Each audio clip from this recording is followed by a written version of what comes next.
Education is an integral component to Cumberland County's economy. It is crucial that education satisfies the needs of the workforce in our community. That is why it is so important that we identify the educational needs of our local businesses. Over 60% of Pennsylvania students enroll in a college or university after high school graduation. Most do so in hopes of earning a higher income.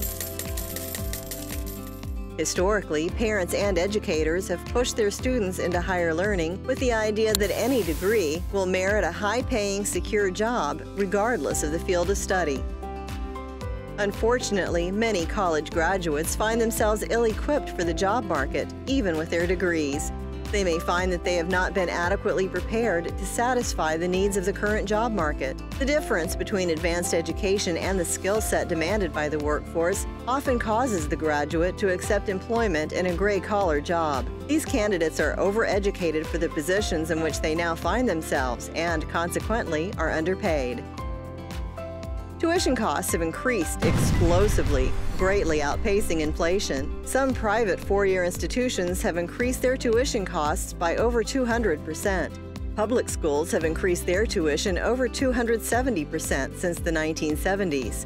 There are still upsides to a college degree. For instance, a college graduate is less likely to be laid off during recession and more likely to be hired back when the economy recovers. The fact needs to be considered that not all fields of study pay the same, and not all colleges offer the same majors. Also, some fields of study require or encourage graduate degrees before entering the workforce. Over the years, our economy has transitioned to a primarily service-based workforce. These service-based jobs offer a combination of high and low skilled employment. Higher education is still needed in some form to fulfill the needs of this type of workforce. Now, there are over 30 occupations that require only an associate's degree or less, with predicted growth offering wages above the average per capita income. Future career growth in fields such as the technology sector that would require training and technical knowledge or only an associate's degree level of education are sure to increase over the coming years. This year, the number of retired individuals will increase to over 56%, while the population of school-aged children will decrease by around 15%. The workforce is on track to lose thousands of people.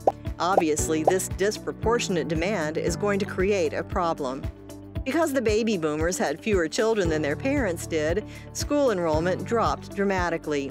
This has left businesses in dire need of applicants to fill available positions.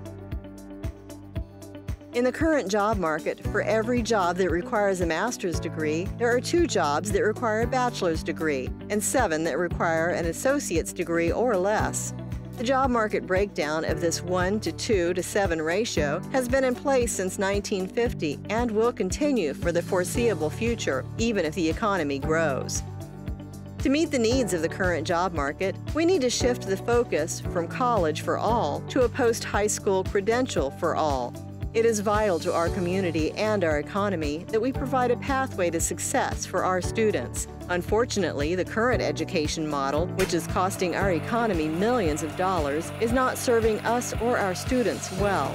We must therefore change our approach to post-high school education and guide Cumberland County students to successful careers and economic success. But how do we do this? Say a student is trying to decide between the career as a plumber or a career in business management. The average income for a plumber in Pennsylvania is around $55,000 annually, whereas a business manager may earn over $100,000 annually. At first, when comparing these 2 careers, it would seem that the career in business management would be the better choice by far. But hold on. When you consider interests, aptitudes, and skill sets, the choice needs further consideration.